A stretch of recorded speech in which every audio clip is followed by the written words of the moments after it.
नमस्कार दोस्तों। ये रेलवे का जीडी का 18/9/2018 को जो पेपर हुआ था वो ओरिजिनल पेपर है। इसके मैथ के क्वेश्चन जो है मैं आपको सोल्व करा रहा हूँ। ठीक है कि इसको अपन समझ समझ के करेंगे कि कैसे होता है तो क्या करना होता है। ठीक है, रट के नहीं करना है। अभी क्वेश्चन स्टार्ट करते हैं। फर्स्ट क्वेश्चन है, यदि ₹686 को 4 भागों में विभाजित किया जाता है जिनके अनुपात ये अनुपात दिए हुए हैं, तो पहला भाग क्या होगा। देखो अब इसमें यदि अनुपात सिंपल हो तो हमें पता है क्या करते हैं। इसमें क्या किया, कुछ नहीं किया है, सिर्फ जो है अनुपात जो है वो भिन्न के रूप में दे दिए। तो भिन्न को जब भी भिन्न के अनुपात हैं और उनको सिंपल अनुपात में चेंज करना है, तो जो नीचे वाले जो अंक होते हैं उनका एलसीएम लेके और सभी को मल्टीप्लाई कर दो। ठीक है, अब 2 और 3 का एलसीएम क्या आएगा, 6 आएगा। ठीक है, अब 6 से हम सबको मल्टीप्लाई कर देंगे। ठीक है ना, तो क्या आ जाएगा ये, अभी 6 को इससे मल्टीप्लाई करूँगा तो क्या आएगा 3, क्योंकि 2 से 1 कट जाएगा। ठीक है, 3 दूनी 6 यानी कि 4। ठीक है, और 6 तिया 18 और 6 चौका 24। ठीक है ना, पहले भाग का पूछा है तो पहले भाग का 3 बटे सबको जोड़ेंगे, 4 और 3 7। ठीक है, 18 और 7 25, 25 और 24 49 आ गया। ठीक है, क्या आ गया 49 गुणा 686। ठीक है, अब 7 से आप भाग दो इसको, 7 7 49 और 7 से इसको काटोगे क्या आएगा, 7 निम 63 9 और 5 6 7 8 56। ठीक है, और 7 से इसको काटोगे तो क्या आएगा 14 और 14 को 3 से गुणा करोगे 42। ठीक है, अब देखो यहाँ से आपको जब पता चल जाता है 7 से इसको काटेंगे तो वो आपको काट के लिखने की आवश्यकता नहीं है इसको। ठीक है ना, तो अभी हम ये 42 इसका आंसर है। अगले क्वेश्चन पे चलते हैं, क्योंकि पेपर में हमें टाइम भी बचाना होता है। ठीक है, अगला क्वेश्चन, 2 कुंड, एक कुंड को 2 पाइप ए और बी से क्रम से 4 घंटे और 6 घंटे से भरा जाता है, जबकि भरे हुए कुंड को एक तीसरे पाइप सी से 8 घंटे में खाली किया जाता है। यदि सभी पाइपों को एक साथ खोल दिया जाए तो जलाशय को पूरा भरने में कितना समय लगेगा।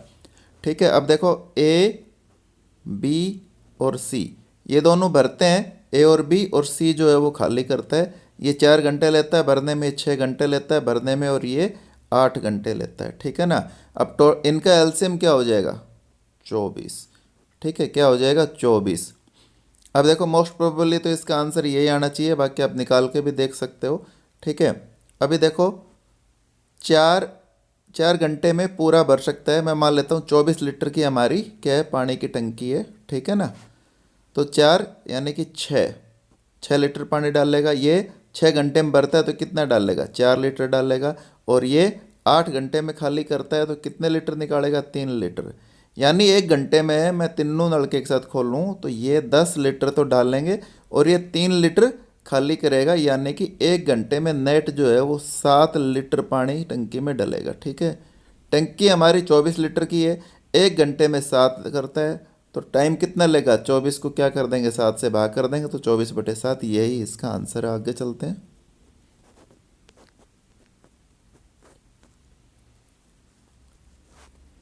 एक रेलगाड़ी 110 मीटर लंबे प्लेटफार्म को 13.5 सेकंड में और 205 मीटर लंबे प्लेटफार्म को 18.25 सेकंड में पार कर सकती है। रेलगाड़ी की गति क्या थी। ठीक है, अब जब भी ऐसे क्वेश्चन हो रेलगाड़ी की गति पूछता है। अब इसमें देखो 2 प्लेटफार्म है और दोनों की लंबाई अलग अलग है, तो उनका जो टाइम में जो डिफरेंस होता है वो इसीलिए होता है कि जितना प्लेटफार्म का जो डिफरेंस है आपस में, उनकी जो दूरी है उसको तय करने में समय लगे। ठीक है, अब यहाँ 110 मीटर है, यहाँ कितना है 95 205, तो इनका डिफरेंस कितना आ गया 95 मीटर आ गया। ठीक है, टाइम में कितने का डिफरेंस हुआ, यहाँ 13.5 और यहाँ 18.25। ठीक है, तो इसको घटाओगे कितना आएगा 4.75। ठीक है ना, इतने सेकंड की उसको टाइम लगा 95 मीटर ट्रेवल करने में, यानी कि इसका अर्थ ये हुआ। ठीक है, अब देखो इससे कभी भी नहीं निकलता है, क्योंकि जब भी ट्रेन जो है वो प्लेटफार्म को पार करती है तो प्लेटफार्म को पार करने में उसको अपनी खुद की जितनी लंबाई है वो और प्लस जो प्लेटफार्म की लंबाई है वो दोनों चीज़ें पार करती है। ठीक है, अब 95 मीटर मेरी दूरी आ गई और 4.75 जो है मेरा क्या आ गया, ठीक है ना, ये आ गया, क्या बोलते हैं कि अपना सेकंड आ गया। ठीक है, अब यहाँ मेरे आंसर किस में है, किलोमीटर पर आवर। ठीक है, तो मैं इसको क्या करूँगा, 95/4 को 95/4.7 को मीटर पर सेकंड में जो है किलोमीटर पर आवर में कन्वर्ट करूँगा। ठीक है ना, तो यानी कि 18/5। जब भी मीटर पर सेकंड से किलोमीटर पर आवर में करोगे तो 18 ऊपर आएगा, 5 नीचे आएगा, 5 से इसको काटोगे तो क्या आएगा, 19। क्या आएगा, 19। ठीक है, और इसको काटोगे तो लगभग ये 4 के ऊपर इसका कट जाएगा। ठीक है, और आपसे ये पूरा ना कट रहा हो तो इसको आप पहले 100 से मल्टीप्लाई कर लो।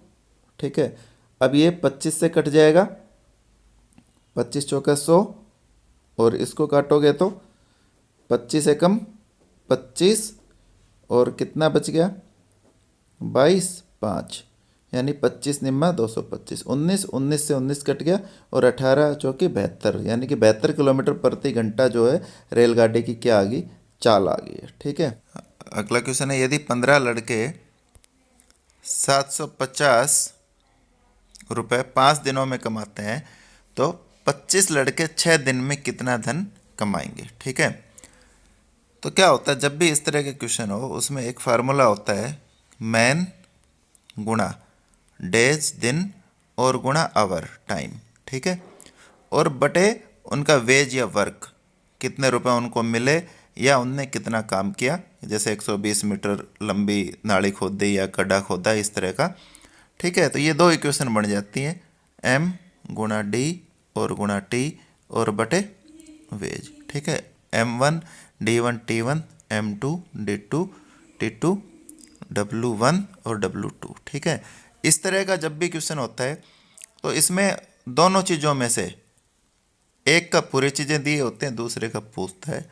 ठीक है, तो या रुपए वाला या मीटर वाला वो नीचे आएगा, बाकी सब ऊपर आएंगे। ठीक है, तो इस क्वेश्चन को सोल्व करते हैं।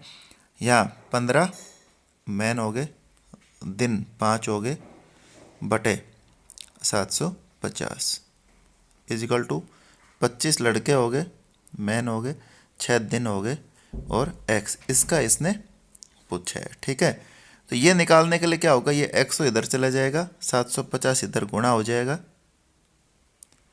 और इधर ये क्या हो जाएगा, 15 गुणा 5। ठीक है, ये x यहाँ से इधर आ जाएगा। ठीक है ना, तो इसको करेंगे 15 5 75, और 75 से इसको काटेंगे तो ये 10 बच जाएगा। ठीक है, 25 से का 150 और 10 से करेंगे तो 1500, ये इसका आंसर हो जाएगा। अब नेक्स्ट क्वेश्चन करते हैं।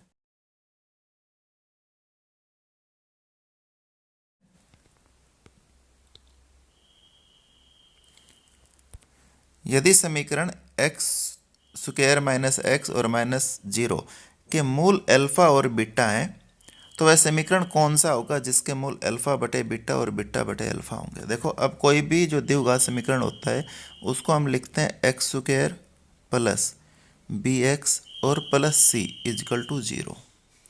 समीकरण को दर्शाने के लिए हमेशा यही होता है, इसमें जो x का स्क्वायर के साथ जो लगा होता है वो हमेशा a होता है, तो इस इक्वेशन में a हमारा क्या हो गया, 1 हो गया। x के साथ जो लगा होता है वो b होता है। अब यहाँ निशान देखते हैं हम कैसा है।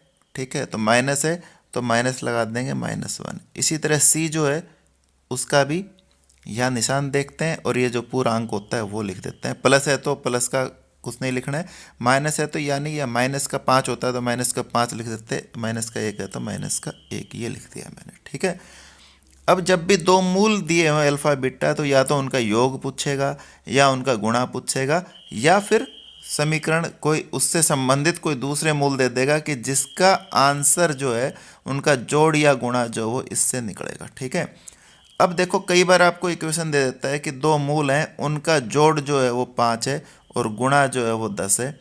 ठीक है, तो समीकरण क्या होगी, तो ये समीकरण क्या हो जाएगी, एक्स स्क्वायर, ये b का मान होता है यहाँ -5x और प्लस 10 इजकल टू 0, ये समीकरण होगी। अब ये कैसे बनती है मैं बताता हूँ आपको। जो मूल होते हैं उनका जोड़ होता है, दो मूल अल्फ़ा और बीटा हैं तो अल्फ़ा बीटा हो गए, और उसका जोड़ होता है -b/a। ठीक है, b का जो मान है उसके आगे माइनस लग जाता है, तो b का मान यहाँ कितना है -1, और इसका b की जगह मैं क्या लिखूँगा -1, तो माइनस और -1, और a कितना है 1 है, तो माइनस और माइनस प्लस, यानी अल्फ़ा प्लस बीटा कितना आ जाएगा 1 आ जाएगा। अब अल्फ़ा गुणा बीटा यदि उनका प्रोडक्ट निकालना हो तो फार्मूला होता है c/a। क्या होता है c/a। c कितना है -1 है और a कितना है 1, यानी ये क्या आ जाएगा -1। तो जोड़ कितना आ गया था मेरा, प्लस का 1 आ गया था, और गुणा कितना आ गया -1 आ गया। ठीक है, अभी आगे हम ध्यान करेंगे चलेंगे। अब देखो, अब जो मूल है मेरे अल्फ़ा प्लस बीटा और बीटा प्लस अल्फ़ा, समीकरण बनाने के लिए मेरे को एक तो इनका जोड़ निकालना पड़ेगा, अल्फ़ा प्लस बीटा और बीटा प्लस अल्फ़ा, ये तो इनका जोड़ हो गया। और गुणा के लिए क्या करेंगे, अल्फ़ा बीटा और गुणा बीटा अल्फ़ा। अल्फ़ा से अल्फ़ा कट गया, बीटा से बीटा कट गया, यानी गुणा तो क्या आ गया मेरा 1 आ गया, यानी कि c/a जो है वो क्या आ गया 1 आ गया। अब मेरे को मान निकालना है इसका।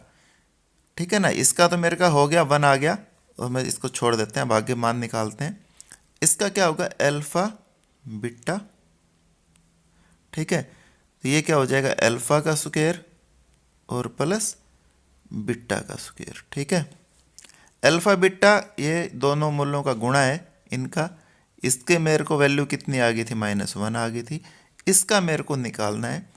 ठीक है, तो अब अल्फ़ा प्लस बीटा इसका स्क्वायर का फार्मूला आपको पता होगा क्या होता है, अल्फ़ा का स्क्वायर प्लस बीटा का स्क्वायर और प्लस 2 अल्फ़ा और बीटा। ठीक है, ये जो है इसका मान मेरे को पता है, इसका मान मेरे को पता है, तो ये मैं पुट कर दूंगा तो मेरे पास इसका मान आ जाएगा। इसका मान कितना आया था 1, 1 का स्क्वायर क्या होगा 1। इसका मान कितना आया था -1, तो ये क्या हो जाएगा -2 हो जाएगा यहाँ। इसका मान निकालना है तो ये मैं इधर ले जाऊंगा, यानी क्या हो जाएगा 3, यानी alpha square plus beta square का मान कितना आ गया 3 आ गया। अब इनका जोड़ का ये था, नीचे क्या आएगा इसके -1, यानी क्या आ जाएगा -3,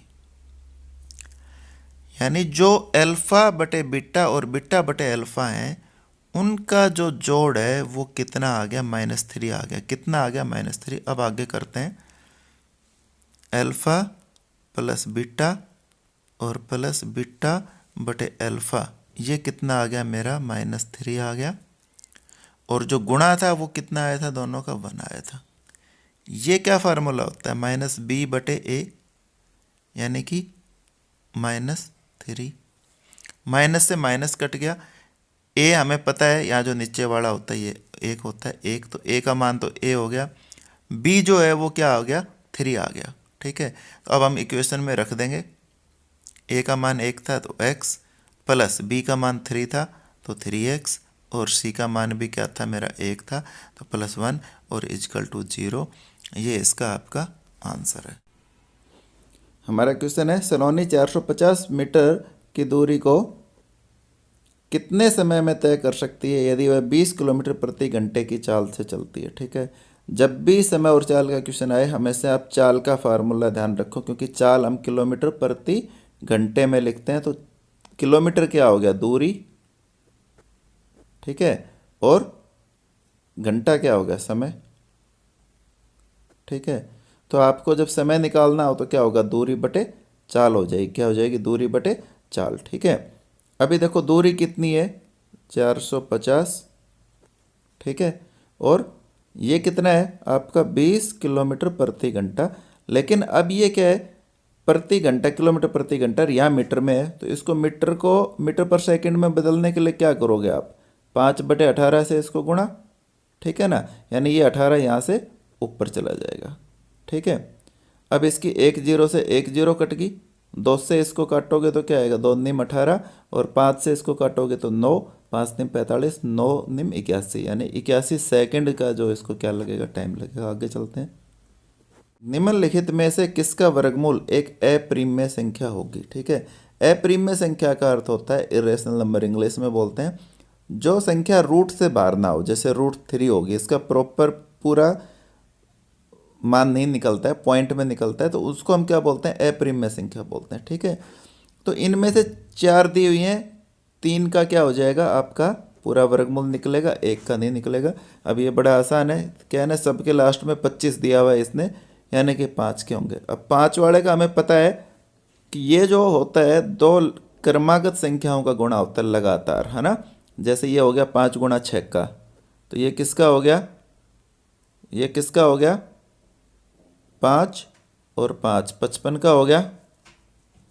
ये किसका हो गया, 9 गुणा 10 90, और ये कितना हो गया, 10 गुणा 11 110 का। 60 जो है इसका ऐसा कोई भी क्रमागत गुणांक नहीं बनेंगे, तो 60 25 जो है वो संख्या क्या हो जाएगी, अप्रिमेय संख्या हो जाएगी। ठीक है, नेक्स्ट चलते हैं।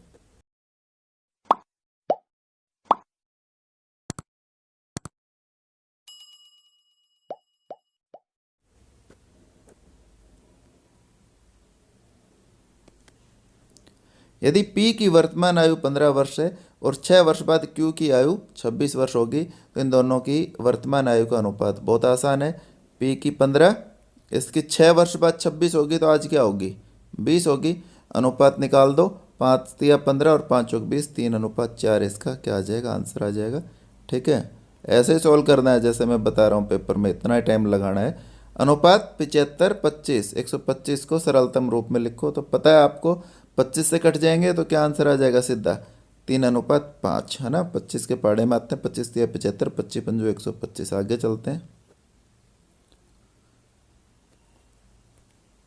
समचतुर्भुज की एक भुजा की लंबाई और 2 ये विकल्पों ने विकर्णों में से एक विकर्ण की लंबाई 6 सेंटीमीटर है।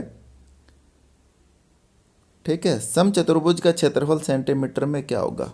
अब देखो, जब भी समचतुर्भुज आ जाए, समचतुर्भुज का पहले तो आपको क्षेत्रफल का फार्मूला पता होना चाहिए। वो क्या होता है, 1/2 और गुणा उसके जो विकर्ण होते हैं उनका गुणा होता है। ठीक है ना, ये तो इसका फार्मूला हो गया। अब देखो, एक इसमें हमें दिया हुआ है और दूसरा जो है हमें निकालना है। सम चतुर्भुज जो होती हैं उसकी सारी भुजाएं बराबर होती हैं, यानी कि ये भी 6 सेंटीमीटर होगा, ये भी 6 सेंटीमीटर, ये भी 6 सेंटीमीटर, ये भी 6 सेंटीमीटर। ठीक है, इसकी 2 प्रॉपर्टी जो आपको याद रखनी है। इसके जो विकर्ण होते हैं आपस में एक दूसरे को 190 डिग्री के एंगल पे काटते हैं। कितने पे, 90, यानी कि ये जो एंगल होंगे ये सारे क्या होंगे, 90 डिग्री के ऊपर होंगे। तो ये क्या करता है, इनको 4 जो है ना समकोण त्रिभुज बना देता है। इनको क्या बना देता है, समकोण त्रिभुज। पहली कंडीशन तो ये होती है। दूसरा क्या होता है, ये आपस में एक दूसरे को बराबर दूरी पे काटते हैं, यानी कि जैसे एक ये 6 है पूरा, तो ये 3 होगा और ये भी क्या होगा, 3 होगा। ठीक है, अब देखो ये समकोण त्रिभुज बन गई, पाइथागोरस इसमें थ्योरम लग जाएगी। अब ये कितना है, 6, और ये कितना है, 3, तो इसकी मेरे को दूरी जो है वो निकल जाएगी। कैसे, इसका वर्ग करके उसमें से इसका वर्ग घटा दूंगा और फिर वर्गमूल निकाल लूँगा। इसका वर्ग कितना होगा, 36, इसका वर्ग कितना होगा, 9, दोनों को घटा दो, 27 बचा, 27 का वर्गमूल 3/√3 आ गया। ठीक है, ये इतने की आ गई, तो इस पूरे की क्या होगी, इसको 2 से गुणा कर दो, यानी कि 6√3। ठीक है, अब क्षेत्रफल पूछा है तो 1/2 गुणा पहला विकर्ण गुणा दूसरा विकर्ण की लंबाई कितनी है, 6, 2 से इसको काटो क्या बचेगा, 3, तो 36 18, 18√3, ये इसका आंसर आपका आ जाएगा। नेक्स्ट क्वेश्चन पे चलते हैं। 50,000 रुपये की धनराशि पर 12% वार्षिक दर से 6 माह के लिए चक्रवर्ती ब्याज क्या होगा, यदि ब्याज की दर प्रति तिमाही है। तो जब भी चक्रवर्ती ब्याज पूछे तो पहले ये देखते हैं हमेशा ब्याज की दर क्या है। ठीक है ना, यदि ब्याज की दर वार्षिक है तो रेट ऐसे कैसे रहेगा, ब्याज की दर प्रति 6 माही है तो इसको 2 से भाग कर देंगे, प्रति तिमाही है तो 4 से भाग कर देंगे यहाँ, यानी कि 3% इसका रेट आ जाएगा। ठीक है, अब देखो यहाँ तिमाही है, यानी कि 3 महीने में ब्याज जुड़ता है और 6 महीने के लिए पूछ रहा है। अब मैं यदि साल के हिसाब से देखूं तो ये 2 तिमाही बनेगी 3 3 महीने की, यानी कि 3% पे यदि मैं 2 साल का चक्रवृद्धि ब्याज निकालूंगा तो वो बराबर आएगा। ठीक है ना। अब चक्रवृद्धि ब्याज हम कैसे निकालते हैं ये हमें पता है। 2 साल का जब भी निकालना हो, ठीक है, चक्रवृद्धि ब्याज, तो उसका एक फार्मूला ध्यान रखना है, 2:1। क्या ध्यान रखना है, इसको ऐसे ना लिख के आप ऐसे लिख दोगे 2 और 1। और इसको क्या करते हैं हम, पहले जो 50,000 रुपये है, ठीक है, इसका हमारा रेट क्या आया था, 3% आया था, और इसका 1 साल का हम ब्याज निकाल लेंगे, इसको काट देंगे और 1500, यानी कि 1 साल का क्या आ जाएगा, 1500 इसका ब्याज आ जाएगा। ठीक है। अब जो 1500 रुपये जो ब्याज आ गया, इसका अब 1 साल का और निकालेंगे 1500, क्योंकि 2 साल के लिए, तो गुणा 3/100, 0 से 0 और 15×3 = 45, गुणा 45। इसको इससे गुणा करेंगे 3000 हो गया, और इसको इससे गुणा करेंगे तो कितना हो जाएगा, ये 45। ठीक है, तो आंसर क्या आ जाएगा, 3045 रुपये। आगे चलते हैं।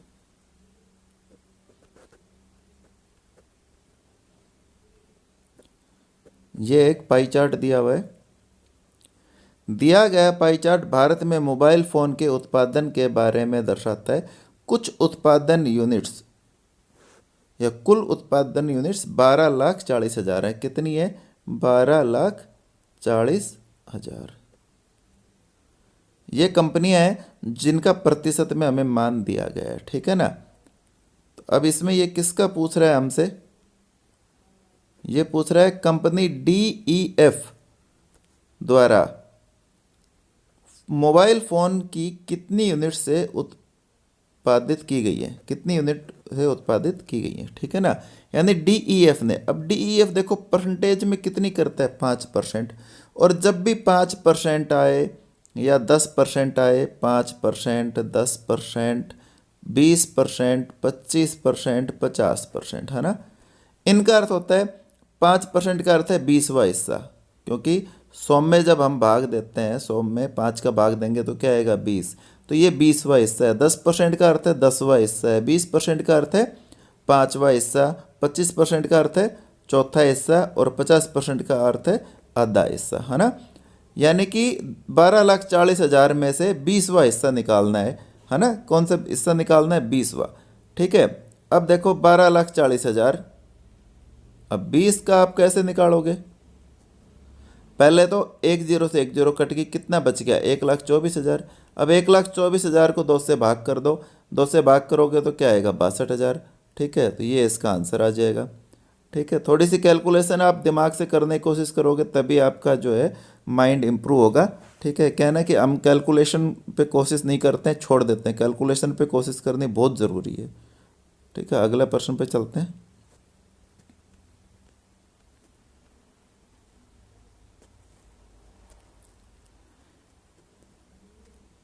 एक समुच्चय में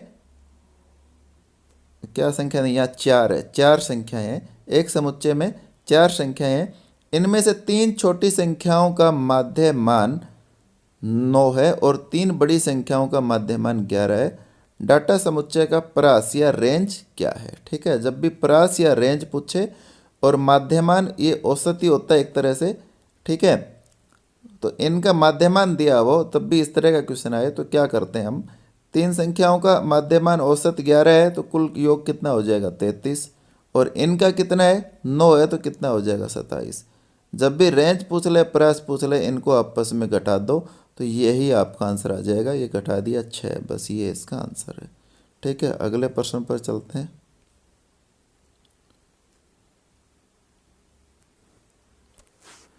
यदि a + b + c = 2s हो तो इसका मान क्या होगा। ठीक है, ये देखो आपको इसमें खोलने पड़ेंगे और इसको जब आप खोलोगे तो आपके ये आंसर आ जाएगा। ठीक है, अब देखो कैसे होगा ये, यहाँ इसको खोलो तो क्या आएगा, s² + a² और -2as। इसी तरह इसको खोलोगे तो s² + b² और -2bs। इसका एस स्क्वायर प्लस सी स्क्वायर और -2 क्या आ जाएगा सी एस। ठीक है, पहले इन्हीं को जोड़ दो आप, एस स्क्वायर और जुड़ जाएगा। ठीक है ना, तो इनको जोड़ोगे तो ये क्या हो जाएगा 3s स्क्वायर और एक एस स्क्वायर ये था, तो क्या आ जाएगा 4s स्क्वायर प्लस ए स्क्वायर बी स्क्वायर और प्लस सी स्क्वायर और माइनस। अब देखो 2s कॉमन है, तो मैं 2s कॉमन ले लूँ इधर से, तो ये क्या बच जाएगा a प्लस बी और प्लस सी। ठीक है, अब a प्लस बी प्लस सी का मान कितना है 2s है, तो यहाँ मैं लिख दूंगा 2s, और जब ये 2s और 2s गुणा होगा तो कितना हो जाएगा 4s स्क्वायर। यहाँ 4s स्क्वायर प्लस का है और यहाँ 4s स्क्वायर किसका है माइनस का है, तो ये आपस में कट के क्या आंसर बच गया a square B square C square, तो ये इसका आपका ऑप्शन हो जाएगा। ठीक है, अब देखो आपको एक तो ये करना आना चाहिए कि आपको कैसे लिखना है ताकि आपका टाइम कम से कम लगे इसके अंदर। ठीक है, तो मैंने ऐसे लिखा, ठीक है ना, कि इसका फार्मूला खोला ये लिख दिया, दूसरे का खोला ये लिख दिया, तीसरे का खोला ये लिख दिया। यहाँ बीच में निशान क्या थे प्लस थे, तो मैंने इनको ऐड कर दिया। ठीक है, यहाँ 3s स्क्वायर आए, एक s स्क्वायर यहाँ था, तो मैंने यहीं 4s स्क्वायर लिख दिया। ठीक है ना, अभी आगे चलते हैं।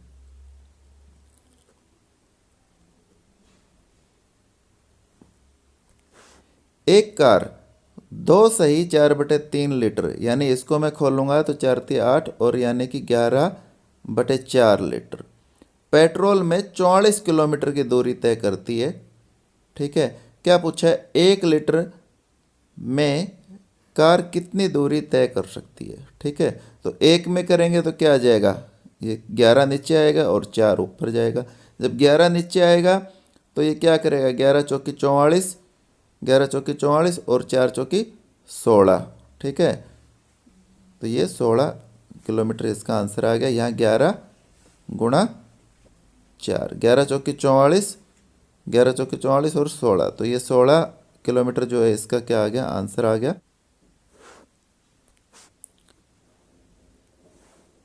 लता घर पर 20 किलोग्राम पनीर बनाती है, इसे प्रत्येक सुबह बेचती है। 1 लीटर दूध से 200 ग्राम पनीर बनाती है। 1 लीटर दूध की लागत 40 रुपये, वह रोजाना दूध खरीदने में कितना पैसा खर्च करती है। ठीक है, दिखने में बड़ा लगता है, वैसे आप देखोगे तो मुझवाने भी इस क्वेश्चन को सोल्व कर सकते हो। देखो 1 लीटर दूध में कितना पनीर बनता है 200 ग्राम। अब आपको पता है यदि मेरे को 1 किलोग्राम पनीर बनाना हो तो कितना लीटर दूध चाहिएगा 5 लीटर चाहिएगा, क्योंकि 200 का 5 से गुणा करेंगे तब 1 किलोग्राम आएगा, तो 5 लीटर मेरे को दूध चाहिए 1 kg बनाने के लिए पनीर, है ना। मेरे को कितना बनाना है 20 किलो पनीर, यानी कि मेरे को 100 लीटर दूध की आवश्यकता है। कितने की 100 लीटर। 1 लीटर दूध की कीमत कितनी है, लागत कितनी है 40, तो टोटल 100 लीटर खरीदा था 40 और 100 का गुणा करोगे कितना आ जाएगा 4000, तो ये आपका आंसर इसमें आ गया। आगे चलते हैं, अगला क्वेश्चन है 136 भाग में 17, 17 × 13 ये और गुणा ये भाग में ये सोल्व करना है हमें। ठीक है, तो जब भी ऐसा सम हो उसको क्या करते हैं कि जहाँ भी प्लस माइनस आ जाए ना वो अलग अलग हिस्से बन जाते हैं, तो सबको एक साथ लिखने की जरूरत नहीं है। अब जैसे ये है, ठीक है, ये 17 8 136 होता है, 8 हो गया, प्लस इन दोनों का गुणा करो, 17 × 3 = 51, 5 17 कम 17 5 22। ठीक है, यानी कि इनका जोड़ हो गया 229। ठीक है, इसमें से ये चीज़ घटेगी। अब पहले इनका आपस में वो करो, 103 में से 85 गया तो क्या बचा 18, गुणा 62 और 145 जोड़ेंगे तो क्या 5 और 2 7, 6 और 4 10 और यानी कि 207 और बटे क्या आ गया 23। क्या आ गया 23। अब 23 से ये सीधा सीधा किस पे कट रहा है 23 9 पे कट रहा है ना। 23 नम्मा 207 और 18 को और 9 को 18 निम्मा कितना होता है 162। 229 में से 162 घटेगा, ठीक है ना, तो ये 7 और ये 6, ठीक है ना, तो 67 जो है इसका आंसर आ गया। आगे चलो,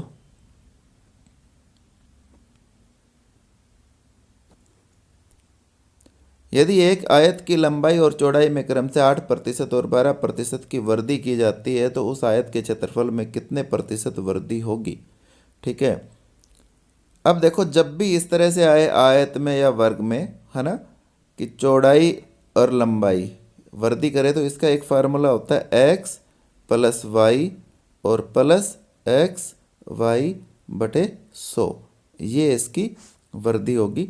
ठीक है, कमी पूछे तो इसमें कमी कर दे, तो जैसे 8% लंबाई में 8% वृद्धि कर दी और चौड़ाई में 12% कमी कर दी, तो जो y का मान है वो हम क्या पुट कर देंगे, जहाँ भी -12 पुट कर देंगे। ठीक है, अभी अपने वाले से सोल्व करके देखते हैं।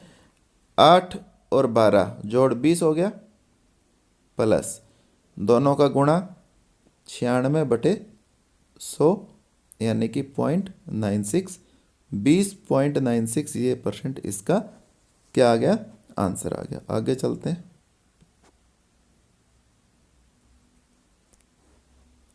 निम्नलिखित दशमलव संख्याओं को आरोही क्रम में व्यवस्थित करने पर कौन सी दशमलव संख्या मध्यम में होगी। मध्यम मतलब अब जैसे यहाँ 5 संख्या है तो 5 में जब इसको हम आरोही क्रम में करें तो जो तीसरे नंबर पे संख्या आएगी वो पूछ रहा है।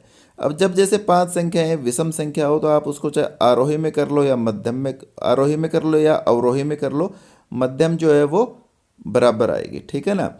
अभी देखो, अब इसके अंदर 2 जो संख्याएं हैं वो 0 से छोटी हैं और 3 संख्याएं 0 से बड़ी हैं, तो यानी कि बड़ी वाली संख्या आएगी 0 से। अब इनमें देख लो, तीनों में 6.4, 7.2 और 5.74। ठीक है ना, तो ये वाली संख्या जो है वो ये आएगी। अब जैसे मैं इसको एक क्रम में लगाऊं, 7/2, ठीक है, 7.2, 6.03, 5.74, फिर 0.8 और फिर क्या आ जाएगा 0.658। आरोही अवरोही क्रम किसी में भी लगा सकते हो आप जब इस तरह की संख्याएं हो। ठीक है, तो मध्य में कौन सी आई 5.74, तो ये इसका आंसर आ गया। आगे चलो। दिए गए विकल्पों में से अनुस्थित अंक x को चुने ताकि संख्या 6 से पूर्ण विभाजित हो।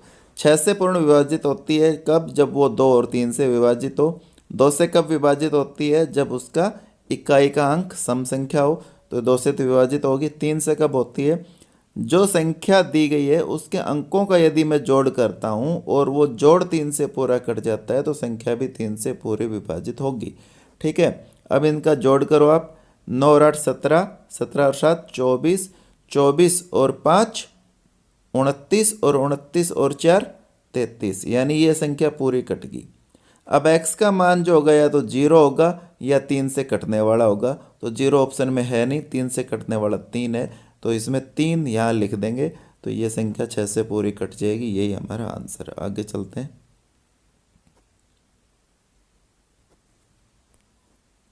एक कक्षा में 9 लड़के और कुछ लड़कियां थी। एक परीक्षा में लड़कों को 13 औसत अंक प्राप्त हुए जबकि लड़कियों द्वारा प्राप्त औसत अंक 15 थे। यदि अंकों का कुल औसत 14.28 हो तो कक्षा में विद्यार्थियों की कुल संख्या कितनी थी। जब भी इस तरह का प्रश्न आए तो अनुपात समानुपात से इसको करते हैं। लड़कों की संख्या 15 औसत में, ठीक है, औसत अंक 15, 13 थे और लड़कियों के 15, अंक कितने प्राप्त हुए 14.28। ठीक है, तो ये औसत निकलेगा, तो यहाँ औसत कितना हो गया, इसमें से इसको घटाओ। ठीक है, तो 15 में से घटेगा तो 0.72 बचेगा और इसमें से इसको घटाएंगे तो 1.28। ठीक है, यानी कि पॉइंट हटा दो। अब यहाँ 9 थे तो लड़के मेरे को 9 बनाने यानी 8 से भाग करना पड़ेगा। इसको भी 8 से भाग करो, इसको 8 से भाग करोगे तो ये 9 आ ही जाएगा और इसको 8 से करोगे तो 8 एकम 8 4 और 8 8 6 48 16। अब क्या पूछ रहा है कुल संख्या, तो 9 ये थे, 16 ये थे, 16 + 9 25 हो जाएगा, तो ये इसका आंसर हो जाएगा।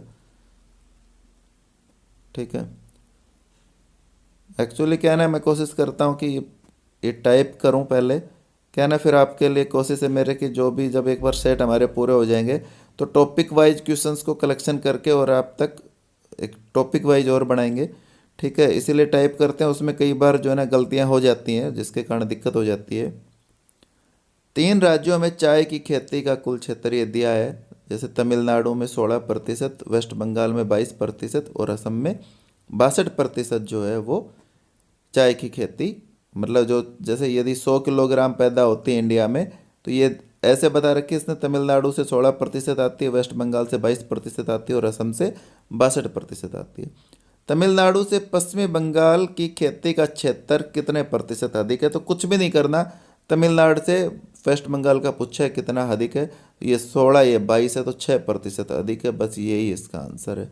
ठीक है, अगले प्रश्न पर चलते हैं।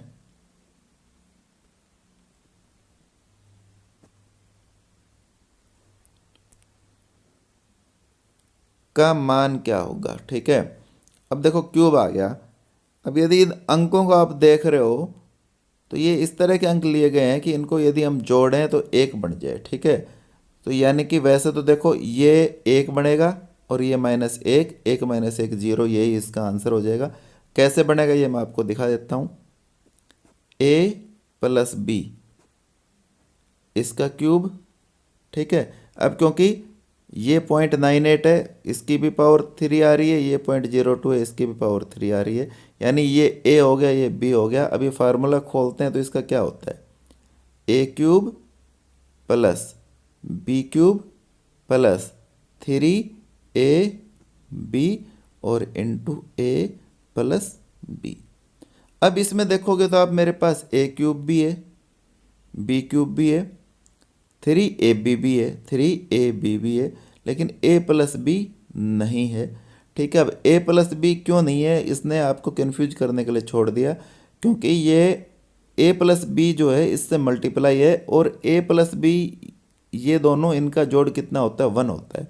तो यहाँ ये 1 आ जाएगा, तो इसको क्या हो जाएगा, गुणा होगा, तो 3ab यही आ जाएगा। ठीक है ना, अब ये समीकरण बन गई, यानी कि ये दोनों जुड़े, 1 आया, 1 का क्यूब कितना हो गया, 1 का क्यूब 1 हो गया, और 1 में से 1 गया तो क्या आ गया, 0, यही इसका आंसर था। ठीक है, नेक्स्ट क्वेश्चन पे चलते हैं।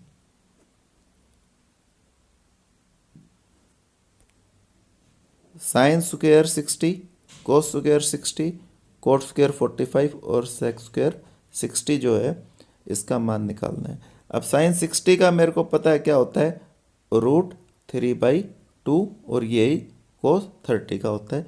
इसका स्क्वायर करेंगे तो इसका स्क्वायर कट जाएगा ये, और नीचे का क्या हो जाएगा, 3/4, यानी ये 3/4 आ गया, इसका भी क्या आ जाएगा, 3/4। cot 45 का मेरे को पता है 1 होता है। ठीक है, और सेकेंड 60 का क्या होता है, 2 होता है। क्या होता है, 2, और 2 का स्क्वायर करेंगे तो क्या आ जाएगा, 4। क्या आ जाएगा, 4। अब इन दोनों को जोड़ोगे या ऐसे जोड़ लो, तो 4 एलसीएम, 3 + 3 + 4 और प्लस क्या आ जाएगा, 16। 16 4 20, 20 और 3 23 और 3 26, 26/4 यानी कि 13/2, ये इसका क्या आ गया, आंसर आ गया। अगले प्रश्न पर चलते हैं।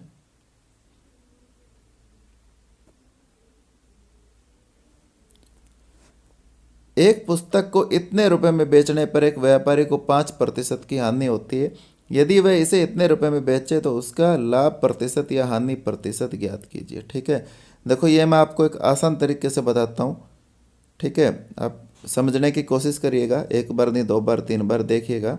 ठीक है, अब देखो यहाँ पहले इसने 25.85 में बेची, 65 पे, सॉरी। ठीक है, और दोबारा में इसने कितने बेची, 31.05। ये भी विक्रय मूल्य, ये भी विक्रय मूल्य, क्रय मूल्य मेरे को पता नहीं है। ठीक है, क्या है, नहीं पता है। मैं अब प्रतिशत दिया हुआ है ये, यानी कि 100%, है ना। ठीक है, अब इसने क्या पूछा है, सिर्फ लाभ या हानि प्रतिशत पूछा है। क्या पूछा है, लाभ या हानि प्रतिशत, है ना। या मेरा मैं मान लेता हूँ क्रय मूल्य 100, तो यहाँ विक्रय मूल्य क्या होगा मेरा, पहले वाले केस में 95, या मेरे को पता नहीं है, इसको मैं y मान लेता हूँ। ठीक है, अब आप इसको भूल जाओ कि ये चीज़ है इसमें। ठीक है, इसको कट कर दो। ठीक है, इसको कट कर देते हैं हम थोड़ी देर के लिए।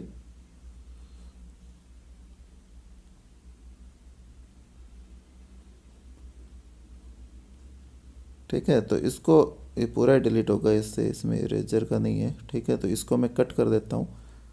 यानी कि मेरा इधर क्या आया था 25.65 और यहाँ क्या था 31.05 और यहाँ क्या था 95 और यहाँ क्या था y। इसका मान मेरे को निकालना है। जब भी आप इसका आपने लिख दिया तो ये आपका जो समानुपात वाला होता है वो फॉर्मूला लग जाता है, और समानुपात में ऐसे क्या होता है ये लग जाता है। ठीक है, अब मेरे को यहाँ से y का मान निकालना है जो इसके क्रॉसपोंडिंग आ जाएगा। ठीक है, तो y का मान निकालने के लिए मैं क्या करूँगा, y इधर ऊपर जाएगा, ये इधर नीचे आएगा और ये इसके गुणा में, यानी 31.05 बटे, ठीक है, क्या आ जाएगा, ये नीचे आएगा 25.65 और गुणा क्या आएगा 95। ठीक है, अब देखो पॉइंट यहाँ भी 2 पॉइंट, यहाँ भी 2 पॉइंट है, दोनों पॉइंट आपस में क्या हो जाएंगे, कट जाएंगे। से काटो, 5 से काटोगे तो 19, 5 से इसको काटो, 5 5 25, ठीक है, 5 एकम 5 और 5 दिया 15। ठीक है, अब इसको 19 से काटो, 19 एकम 19 और इसको काटो, क्या आएगा 19 दूनी 38, क्या बचा 13, 3 और 19 साता कितना हो गया 27, यानी कि नीचे क्या बच गया 27 बच गया। ठीक है, 27, अब इसको 9 से काट लो, 9 तिया 27, इसको काटोगे तो क्या आएगा 9 तिया 27, 4 0, 9 चौकी 36, यानी कि फिर 4 और 5 और 9 पंजू 45 और 3 से इसको काटोगे तो क्या आएगा 3 एकम 3, 3 एकम 3 और 3 पंजू 15, 115। ठीक है, यानी कि यहाँ 95 जो थी अभी जो है 115 में इसको बेचेगा। ठीक है, इसका क्रय मूल्य कितना था 100 था। ठीक है ना, तो यहाँ 115 में इसको बेच दी तो 15% का इसको क्या हो गया लाभ हो गया। ठीक है, इनका जोड़ जो है वो मेन है, उसमें से माइनस हम घटा देंगे। ठीक है, जब भी ऐसी चीज़ें हो कोशिश करो इसको इसी तरह से सोल्व करें, लेकिन उसको लिखने के लिए देखो अब क्या है, इधर पॉइंट में देखो पॉइंट के बाद कितने अधिकतम अंक हैं, तो वो अधिकतम अंक जो है ना वो इधर लिख लो आप। ठीक है ना, 2 हैं, 2 लिख लिया मैंने। अभी क्या है, पॉइंट के इधर कितने अधिकतम अंक है 3 है, तो मैंने 3 0 ये इधर लगा ली। ठीक है, मतलब मेरी संख्या इसी रूप में बनेगी। ठीक है, अब देखो जब मैं इधर सबसे पहले ये वाला अंक लिखना है, यानी कि जिसके बाद पॉइंट के 2 अंक हैं वो जोड़ने हैं मेरे को। ठीक है, तो 2, एक इसमें है, ये 4 मैंने कट कर दिया, दूसरा इसमें है, ये 4 कट कर दिया, यानी कि यहाँ मैंने 8 लिख दिया। कट करने से मेरे को पता है मैं जोड़ चुका। अब मेरे को पॉइंट के बाद वाला अंक लेना है, तो पॉइंट के बाद वाला अंक 0, यहाँ 4 और यहाँ 4, ये 8 हो गया, जोड़ दिया। ठीक है, अब मेरे को पॉइंट से इधर वाला सबसे फर्स्ट वाला, तो ये 4 4 दूनी 8 और 4 दिया 12, 12 असल पाई 1, यहाँ कैरी हो गया। ठीक है, अब दूसरे वाला तो 4, इसमें हमने एक एक ये वाला छोड़ दिया, इसमें 4 4 4 ये भी छोड़ दिया, 4 दूनी 8, 4 दिया 12, 4 चौकी 16 और 4 पंजू 20, 20 का 0, 2 असल होगी, कितनी होगी 2। ठीक है, 4 4 दूनी 8, 4 तिया 12, 4 चौकी 16 और 4 पंजो 20, 20 2 असल होगी। ठीक है, यहाँ 2 लिख दो। अब 2 पॉइंट किस में, इसमें नहीं है, ये सारा कट गया, इसमें बच गया 4 और 4 दूनी 8। ठीक है, अभी 8 2 10 है ना, 1 असल होगी। ठीक है, अब क्या बच गया, तीसरे पे सिर्फ 1 है, ये 4 है, तो 4 और 1 ये 5। ठीक है, ये पेन पे क्योंकि इस तरह से करते हैं थोड़ा सा वो हो जाता है, आप अपने रजिस्टर पे इसको करके देखोगे तो आपसे आसानी से होगा। 500.88 आ गया, इसमें से 20 घटाना है, मैं यहाँ 20 घटा दूंगा। ठीक है, तो ये ऐसे कैसे घटेगा, 88 आ जाएगा और यहाँ क्या आ जाएगा 480, ये इसका आंसर आपका हो जाएगा। ठीक है, नेक्स्ट क्वेश्चन पे चलते हैं।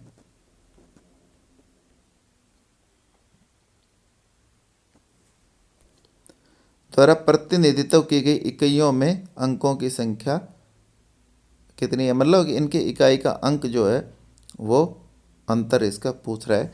ठीक है,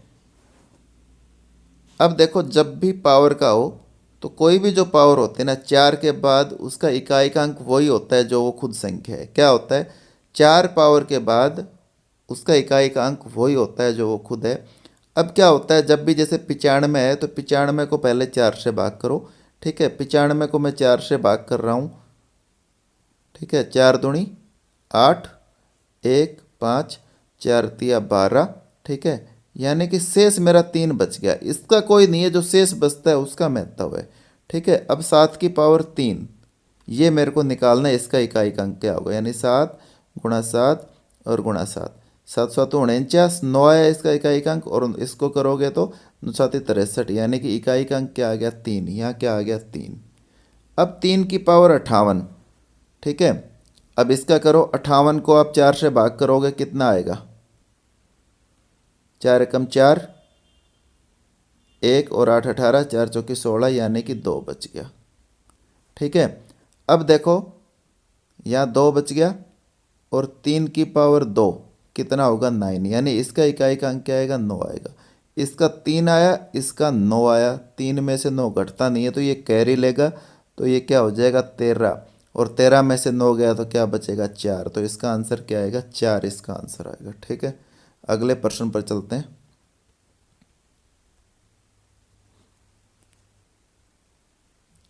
में ये बार जो है ये यहाँ नहीं था, ये यहाँ था, ये लगाते वक्त गलत हो गया। ठीक है ना, तो देखो जब भी ऐसा क्वेश्चन आए, अब वैसे ये बार नहीं होता, तो जब हम इसको सोल्व करते तो क्या होता, ये 25 और 30 क्या लिखते हैं हम इसको, दोनों को जोड़ते 55 लिखते माइनस का। लेकिन जब ऐसे है तो ये ऐसे है, मतलब ये पहले आप इसको सोल्व कर रहे हो, 25 प्लस का है, 30 माइनस का है, तो 25 और 30 क्या बचा, माइनस का 5 बचा। ठीक है, और माइनस आके यहाँ क्या हो गया, प्लस हो गया। ठीक है ना, यानी 27 और प्लस 5 क्या आ गया 32, तो माइनस का 32 आ गया, यहाँ 24। अब इसमें से गया तो क्या आ जाएगा माइनस का 8। ठीक है, और माइनस क्या हो जाएगा प्लस, तो 23 और 8 कितना हो जाएगा 31, 31 माइनस का हो जाएगा 22 प्लस का। ठीक है, घटाएंगे तो क्या बचेगा माइनस का 9, ये इसका क्या आ जाएगा आंसर आ जाएगा। ठीक है, बस ये हमारा लास्ट क्वेश्चन था, अभी ये पेपर ख़त्म हुआ। ठीक है, इसमें किसी में आपको डिफ़िकल्टी हुई हो, ठीक है, तो आप दोबारा देख सकते हैं इसको। और इसमें हमने जो रेलवे जीडी के लिए है, ठीक है, जीके, जीएस और मैथ, अभी ये 2 प्लेलिस्ट बनाई हुई हैं। इसमें कोशिश कर रहे हैं कि हम सारे जो पेपर आए हैं आपके पुराने 2021 में, 18 में, या पहले 13 14 में जो हमें मिल रहे हैं उसकी आपको बना के हम डालें। एक बार जब पूरे पेपर सेट हो जाएंगे तो फिर हम टॉपिक वाइज भी डाल देंगे। ठीक है, तो इसीलिए इसको टाइप करते हैं, और टाइप में कई बार गलतियां हो जाती हैं। ठीक है, लेकिन क्योंकि पेपर जब हम उसमें देख के सोल्व करते हैं तो पता होता है इसमें गलती होगी। ठीक है, तो और नेक्स्ट वीडियो में कोशिश करेंगे ऐसी गलती ना हो। ठीक है, ताकि आप करेक्ट उससे कर सकें। आपको वीडियो मेरी अच्छी लग रही है तो लाइक और सब्सक्राइब जरूर कीजिए, शेयर कीजिए ज़्यादा से ज़्यादा। सब्सक्राइब करने का ये फ़ायदा होता है कि आपको तुरंत नोटिफिकेशन आ जाता है, आप वीडियो को देख पाते हो। क्या ना, टच में रहना, पढ़ाई लगातार करना, निरंतर करना बहुत ज़रूरी है, तभी आप सक्सेस हो पाते हो। क्योंकि अभी कंपटीशन देखो बहुत बढ़ गया है। ठीक है, पेपर अभी देखो एनटीपीसी की 93 जो है कट ऑफ गई है, और कितना उसके अंदर हा हुल्ला हो रहा है ना। ठीक है, तो आप तैयारी ऐसी करो कि आप 93% वालों में रहो। ठीक है, और वो तभी होता है जब आप निरंतर तैयारी करते रहते हो, पेपर निकलने का आप वेट नहीं करते हो। ज़्यादातर बच्चे क्या करते हैं, पेपर निकलने की वेट करते हैं कि जब पेपर निकल रहा है उसके बाद वो तैयारी कर रहे हैं, तो वो फिर दूसरे से पीछे रह जाते हैं। ठीक है ना, अभी जैसे हम कोई भी यूट्यूब पे देखते हैं, कहीं भी देखते हैं इंस्टीट्यूट में, है ना, मान लो उसमें 50,000 बच्चे हैं और वैकेंसी निकली 1,000। ठीक है, और 50,000 वहाँ पढ़ रहे हैं, 1,000 वैकेंसी निकली। हो सकता है सारे के सारे 1,000 बच्चे वहीं से निकलेंगे, लेकिन निकलेंगे कौन से, जो बच्चे एक्स्ट्रा मेहनत कर रहे हैं, एक्स्ट्रा पढ़ रहे हैं। ठीक है, तो यही था, तो आप तैयारी करते रहिए। ठीक है, धन्यवाद।